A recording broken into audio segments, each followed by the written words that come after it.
Good morning, students. Our today's topic is comprehensive and continuous evaluation.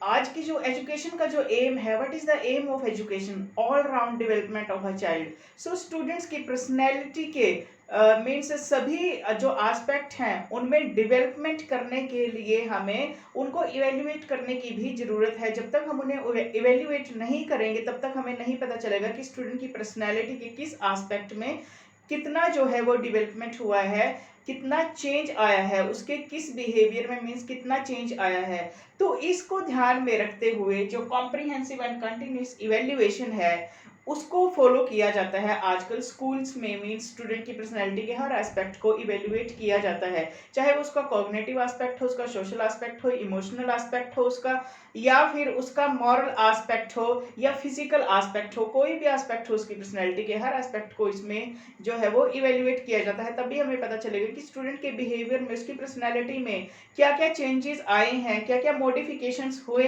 हैं उसमें. तो जब तक हम उन्हें इवेल्युएट नहीं करेंगे तब तक हमें उसकी पर्सनैलिटी के चेंज का, उसके बिहेवियर के चेंज का या मॉडिफिकेशन का उसके बिहेवियर के हमें नहीं पता चलेगा, या डेवलपमेंट का उसकी पर्सनैलिटी के नहीं पता चलेगा.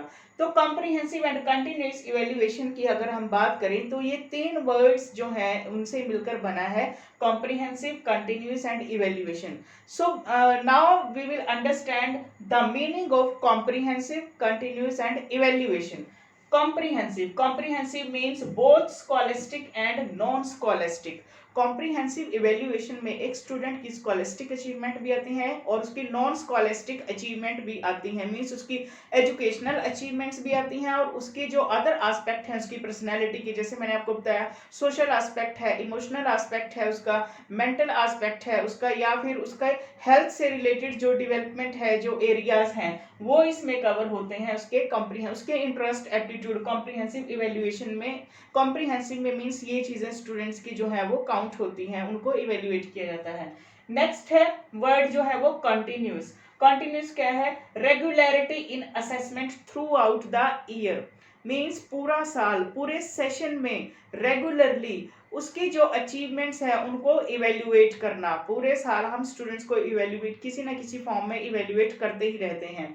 उसी का मतलब होता है कंटिन्यूस, जो कि मीन्स सतत चलने वाली एक प्रक्रिया है, निरंतर चलने वाली एक प्रक्रिया है. एजुकेशन की प्रोसेस में जो इवेल्युएशन है, जो कंटिन्यूस है, मीन्स वो क्या है? निरंतर चलने वाली एक प्रक्रिया है. हम स्टूडेंट्स को आए दिन या वीकली या मंथली बेसिस पे या हाफ ईयरली बेसिस पे या ईयरली बेसिस पे इवेल्युएट करते रहते हैं. जैसा कि हमने मीन्स हम क्लासरूम में करते भी हैं. स्टूडेंट से कोई क्वेश्चनिंग कर ली, उसका रिटन टेस्ट ले लिया किसी यूनिट का, या एग्जाम उसका वीकली टेस्ट ले लिया. इस टाइप का जो इवेल्युएशन है, regularity in assessment means regularly student को असेस करना, ये होता है कंटिन्यूस. अब है इवेल्युएशन. इवेल्युएशन क्या होता है? Information gathering, judgement making and decision taking. Evaluation में क्या है? हमने कुछ इंफॉर्मेशन गैदर करनी है जिसके बेसिस पे हमने स्टूडेंट को इवेल्युएट करना है. जजमेंट मेकिंग, उस इंफॉर्मेशन, उस गैदर की गई इंफॉर्मेशन के बेसिस पे हमने एक जजमेंट मेक करनी है स्टूडेंट की पर्सनैलिटी के बारे में, उसकी अचीवमेंट के बारे में. डिसीजन टेकिंग, और फिर डिसीजन लेना है. मीन्स पहले इंफॉर्मेशन जो है वो हमने गैदर करनी है उसके अचीवमेंट से रिलेटेड, फिर क्या करना है? एक जजमेंट बनानी है और फिर एक डिसीजन लेना है कि स्टूडेंट में कितना चेंज आया है, क्या उसकी अचीवमेंट हुई है, कितना उसमें डेवलपमेंट हुआ है उसकी पर्सनैलिटी में. तो ये तीन वर्ड से मिलकर बना है कॉम्प्रिहेंसिव एंड कंटिन्यूअस इवेल्युएशन. अब हम देख लेते हैं कि पार्ट्स ऑफ इवेल्युएशन की, इवेल्युएशन के कौन कौन से पार्ट्स हैं, डिफरेंट पार्ट्स हैं इवेल्युएशन के. फर्स्ट है कॉम्प्रिहेंसिव इवेल्युएशन. कॉम्प्रिहेंसिव इवेल्युएशन, जैसे कि मैंने आपको बताया कि कॉम्प्रिहेंसिव क्या होता है कि हम बात करते हैं ऑल राउंड डेवलपमेंट की. तो अगर ऑल राउंड डेवलपमेंट एजुकेशन का एम है तो हमने स्टूडेंट की पर्सनैलिटी के जो ऑल एस्पेक्ट हैं उनको इवेल्युएट भी करना है. जब तक उसकी पर्सनैलिटी के हम सभी एस्पेक्ट्स को, सभी पक्षों को इवेल्युएट नहीं करेंगे तब तक हमें उसके जो डेवलपमेंट है उसका पता नहीं चलेगा, उसके बिहेवियर के मॉडिफिकेशन का पता हमें नहीं चलेगा. तो कॉम्प्रिहेंसिव इवेल्युएशन में हम जहां उसकी स्कॉलेस्टिक, उसके एकेडमिक अचीवमेंट को इवेल्युएट करते हैं, वहीं उसकी नॉन स्कॉलेस्टिक एरियाज को भी कवर किया जाता है, नॉन स्कॉलेस्टिक एरियाज को भी इवेल्युएट किया जाता है। अब नॉन स्कॉलेस्टिक एरियाज क्या क्या है, उसके इंटरेस्ट हैं, उसके एप्टीट्यूड हैं, उसकी सोशल वैल्यूज हैं, उसकी हेल्थ है, इमोशनल वैल्यूज हैं एक स्टूडेंट की, मेंटल हेल्थ है एक स्टूडेंट की, ये सारी चीजें जो हैं वो कॉम्प्रिहेंसिव इवेल्युएशन में आती हैं। कॉम्प्रिहेंसिव इवेल्युएशन को भी हम फर्दर कुछ पार्ट्स में डिवाइड करते हैं। तो देख लेते हैं कि कॉम्प्रिहेंसिव इवेल्युएशन के आगे फर्दर क्या क्या पार्ट्स हैं या क्या क्या टाइप्स हैं। फर्स्ट है individual and social values. Students के अंदर कुछ इंडिविजुअल या क्या क्या उसके अंदर इंडिविजुअल वैल्यूज डिवेल्प हुई हैं और कौन कौन सी सोशल वैल्यूज जो है वो डिवेल्प हुई हैं। इन चीजों को जैसे ऑनेस्टी है, इस टाइप की कुछ वैल्यूज है, कोऑपरेशन है, फीलिंग ऑफ कोऑपरेशन है, ब्रदरहुड है, फीलिंग ऑफ ब्रदरहुड है, अपने व्यूज को कॉन्फिडेंटली एक्सप्रेस करना है, उसकी थिंकिंग एबिलिटी में कितने डेवलपमेंट हुआ है, चेंज हुआ है, उसकी क्रिएटिव एबिलिटी में, उसकी इंटरेस्ट में, एप्टीट्यूड में क्या डेवलपमेंट हुई है। ये सारी चीजें इंडिविजुअल एंड सोशल वैल्यूज से रिलेटेड मीन्स सोसाइटी में रहने के लिए जो वैल्यूज इंपॉर्टेंट होती हैं। सबसे पहला जो टाइप आता है कॉम्प्रिहेंसिव का वो ये आता है, इंडिविजुअल वैल्यूज भी उसकी देखी जाती हैं, जैसे इमोशनल वैल्यूज हैं उसकी, और सोशल वैल्यूज भी, ऑनेस्टी, ब्रदरहुड वगैरह, कोऑपरेशन, फीलिंग ऑफ कोऑपरेशन, इस टाइप की जो उसकी वैल्यूज है मींस उनको इवेल्युएट किया जाता है अंडर कॉम्प्रिहेंसिव इवेल्युएशन। जो सेकंड टाइप है कॉम्प्रिहेंसिव इवेल्युएशन का वो है एक्टिविटीज रिलेटेड टू करिकुलम। अब करिकुलम से रिलेटेड एक्टिविटीज भी इसमें काउंट की जाती हैं, जैसे उसकी एजुकेशनल अचीवमेंट्स भी इसमें आती हैं, उसके जो डिफरेंट जो को करिकुलर एक्टिविटीज हैं उनमें पार्टिसिपेशन भी इसमें आता है। इंग्लिश लैंग्वेज की बात करें, जो डिफरेंट स्किल्स हैं, कौन कौन सी स्किल्स उसके अंदर डेवलप हुई हैं, कौन कौन सी स्किल्स में कमी रह गई है, ये चीजें देखी जाती हैं एक्टिविटीज रिलेटेड टू करिकुलम में। मिस करिकुलम से रिलेटेड एक्टिविटीज में उसके बिहेवियर में कितना चेंज आया है, कितना मॉडिफिकेशन हुआ है, इस चीज को भी कॉम्प्रिहेंसिव इवेल्युएशन के अंडर मींस काउंट किया जाता है।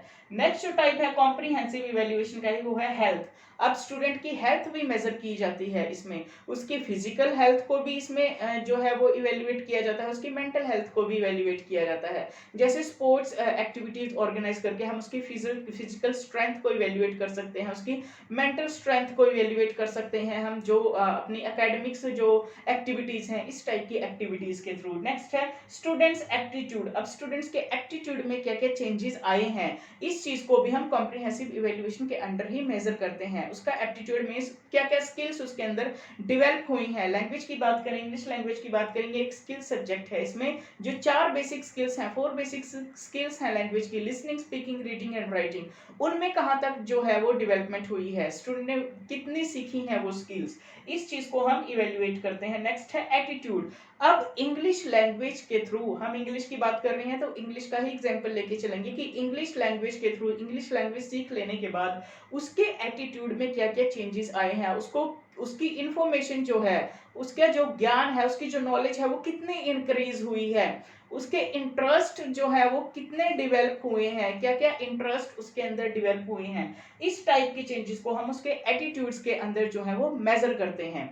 तो पार्ट्स ऑफ इवेल्युएशन में कॉम्प्रिहेंसिव इवेल्युएशन आता है और इसके कुछ फर्दर पार्ट्स हैं जो हमने डिस्कस किए हैं। अब देख लेते हैं कि पार्ट्स ऑफ इवेल्युएशन का जो नेक्स्ट टाइप है वो क्या है। पहला है कॉम्प्रिहेंसिव इवेल्युएशन, नेक्स्ट है continuous evaluation. Continuous evaluation means निरंतर मूल्यांकन। स्टूडेंट्स का हम कंटिन्यूसली इवेल्युएट करते ही रहते हैं। क्लासरूम में हम स्टूडेंट्स को किसी ना किसी फॉर्म में मींस चाहे उसका ओरल टेस्ट लें या फिर उससे कोई क्वेश्चनिंग करें अपने टॉपिक के रिगार्डिंग, इस बेसिस पे मींस उसको कंटिन्यूसली हम इवेल्युएट करते ही रहते हैं थ्रू आउट द ईयर। ये है कंटिन्यूस। नेक्स्ट है डेली इवेल्युएशन। अब स्टूडेंट्स को हम डेली भी इवेल्युएट करते रहते हैं। उसका हमने सपोज कोई टॉपिक हमने करवाया, उसका रिटन टेस्ट ले लिया, या कोई टॉपिक हमने करवाया उसका ऑरल टेस्ट हमने ले लिया। ऑरली मींस स्टूडेंट से उस टॉपिक पर्टिकुलर टॉपिक के बारे में कुछ क्वेश्चंस पूछ लिए, इस बेसिस पे हम उसका डेली इवेल्युएशन करते रहते हैं। जैसे हम डेली इवेल्युएशन में क्या आ जाता है, जैसे रिकैपिचुलेशन हम करते हैं लास्ट में, कोई भी टॉपिक पढ़ा लेने के बाद रिकैप में क्या करते हैं, रिकैपिचुलेशन में कि उस टॉपिक से रिलेटेड कुछ 2-4 क्वेश्चन स्टूडेंट से हम ऑरली पूछ लेते हैं। तो इस टाइप का इवेल्युएशन डेली इवेल्युएशन में आ जाता है। मींस हम स्टूडेंट्स को किसी ना किसी बेसिस पे डेली इवेल्युएट करते रहते हैं। नेक्स्ट है वीकली इवेल्युएशन। वीक के एंड में मींस वीकेंड पे जो हमने एक वीक में स्टूडेंट को कंटेंट प्रोवाइड किया है उससे रिलेटेड उसका हम कोई भी रिटन टेस्ट या उसका ऑरल टेस्ट या प्रैक्टिकल टेस्ट उसका कुछ भी हम ले सकते हैं वीकली बेसिस पे। नेक्स्ट है मंथली। मंथली टेस्ट में क्या है, मंथली टेस्ट इंक्लूड करता है डेली इवेल्युएशन को और वीकली इवेल्युएशन को इंक्लूड करता है मंथली इवेल्युएशन। मींस जो हमने डेली स्टूडेंट्स को करवाया है, वीकली बेसिस पे जो उसके टेस्ट लिए हैं, अब उन सब को काउंट करके हम उसका मंथली बेसिस पे टेस्ट ले लेते हैं। कोई भी एक यूनिट टेस्ट ले लिए या मंथली टेस्ट होते ही रहते हैं, लेते ही हैं हम स्कूल्स में स्टूडेंट्स के, उनके अचीवमेंट का पता करने के लिए, उनके डेवलपमेंट का पता करने के लिए, ठीक है। और मंथली टेस्ट में एक क्या एग्जांपल आ जाएगा, जैसे पीटीएम ऑर्गेनाइज करते हैं हम, पेरेंट टीचर मीटिंग ऑर्गेनाइज करते हैं। इसमें क्या है, मंथली बेसिस पे स्टूडेंट्स ने कितनी प्रोग्रेस हुई है, क्या प्रोग्रेस हुई है, क्या उसके बिहेवियर में चेंज आया है, पर्सनैलिटी के किस एस्पेक्ट में जो है वो चेंज आया है, उसने एकेडमिक्स अचीवमेंट के साथ साथ उसने को करिकुलर एक्टिविटीज में कितना पार्टिसिपेट किया है, कैसी उसकी पार्टिसिपेशन थी, या कितना उसका डेवलपमेंट हुआ है उसके किसी पर्टिकुलर बिहेवियर का। इन चीजों को हम पीटीएम में डिस्कस करते हैं मंथली बेसिस पे। मींस मंथली बेसिस पे भी हम स्टूडेंट्स को इवेल्युएट करते रहते हैं। नेक्स्ट है ईयरली बेसिस पे। अब क्या है ईयरली बेसिस पे, ईयरली बेसिस से वैसे हाफ ईयरली भी आता है, हाफ ईयरली बेसिस पे भी हम स्टूडेंट्स को इवेल्युएट करते हैं। हाफ ईयरली बेसिस पे हम क्या करते हैं कि जब हमारा 50% जो सिलेबस है वो कंप्लीट हो जाता है, तब हम स्टूडेंट का उस सिलेबस में से एग्जाम लेते हैं, कोई भी रिटन एग्जाम लेते हैं। जैसे 6 मंथ, आफ्टर 6 मंथ जो है वो एग्जाम्स हम लेते थे स्टूडेंट्स के हाफ ईयरली बेसिस पे। उनमें क्या है, हमें स्टूडेंट्स की अचीवमेंट्स का काफ़ी कुछ आइडिया लग जाता है कि स्टूडेंट्स ने कितना सीखा है, किन टॉपिक्स में स्टूडेंट को डिफिकल्टी है। इन इवेल्युएशंस के बेसिस पे, जैसे जो कंटिन्यूस इवेल्युएशन हो गया, डेली इवेल्युएशन हो गया, वीकली इवेल्युएशन हो गया, मंथली इवेल्युएशन या हाफ ईयरली इवेल्युएशन हो गया, इन इवेल्युएशन के बेसिस पे हम क्या कर सकते हैं, मॉडिफिकेशन कर सकते हैं। एक टीचर अपने टीचिंग प्लान में मॉडिफिकेशन कर सकता है, अपने टीचिंग मेथड्स में मॉडिफिकेशन कर सकता है, स्टूडेंट अपने लर्निंग का जो उनका तरीका है उसमें मॉडिफिकेशन कर सकते हैं। क्योंकि ये जो टीचिंग लर्निंग प्रोसेस जो सेशन है उसके बीच में होते हैं, इनमें मॉडिफिकेशन के चांसेस होते हैं। रेमेडियल टीचिंग प्रोग्राम जो है वो इनके बेसिस पे हम इजीली ऑर्गेनाइज कर सकते हैं। तो हम बात कर रहे थे हाफ ईयरली बेसिस की। हाफ ईयरली बेसिस पे हम स्टूडेंट्स के 50% सिलेबस कंप्लीट करा के या मोर देन 50% सिलेबस कंप्लीट करा के उसमें से उसका एक रिटन एग्जाम ले लेते हैं, उसके बेसिस पे उसकी अचीवमेंट को हम मेजर कर लेते हैं। नेक्स्ट है ईयरली इवेल्युएशन। नेक्स्ट जो टाइप है, नेक्स्ट जो पार्ट है इवेल्युएशन का वो है ईयरली इवेल्युएशन। ईयरली इवेल्युएशन पे क्या है, जब एक सेशन कंप्लीट हो जाता है, हमारा पूरा सिलेबस कंप्लीट हो जाता है, तब हम स्टूडेंट को इवेल्युएट करने के लिए उसका रिटन टेस्ट, ओरल टेस्ट या फिर प्रैक्टिकल एग्जाम लेते हैं, जिसके बेसिस पे हम स्टूडेंट्स को नेक्स्ट स्टैंडर्ड में, नेक्स्ट क्लास में प्रमोट करते हैं। उसका जो फाइनल रिजल्ट है, फाइनल जजमेंट जो है, फाइनल डिसीजन जो है वो देते हैं स्टूडेंट की प्रोग्रेस के रिगार्डिंग, कि स्टूडेंट ने कितना जो है वो प्रोग्रेस की है उस पर्टिकुलर सेशन में, क्या उसकी ग्रेड्स आई हैं, कितनी उसकी परसेंटेज आई है, कितने उसके मार्क्स आए हैं। ये ईयरली बेसिस पे जो इवेल्युएशन किया जाता है उसमें डिसाइड किया जाता है।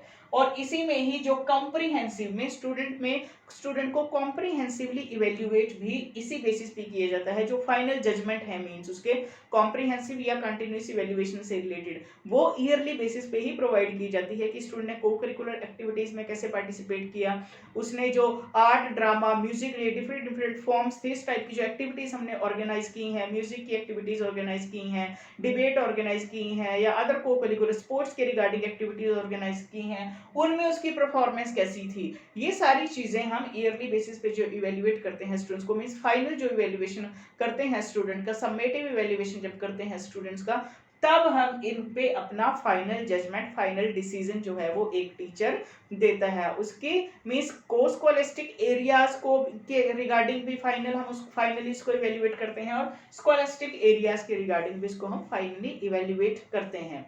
तो आज हमने अपने लेक्चर में कॉम्प्रिहेंसिव एंड कंटिन्यूअस इवेल्युएशन के मीनिंग को समझा है कि इसका क्या मीनिंग है, और इवेल्युएशन के क्या क्या पार्ट्स हैं उनको समझा है, और कॉम्प्रिहेंसिव इवेल्युएशन के आगे फर्दर कौन कौन से पार्ट्स हैं इनके बारे में डिस्कस किया है। आई होप आपको ये कंटेंट समझ आया होगा। नेक्स्ट वीडियो में हम अपना इसका आगे का पार्ट कवर करेंगे। Thank you.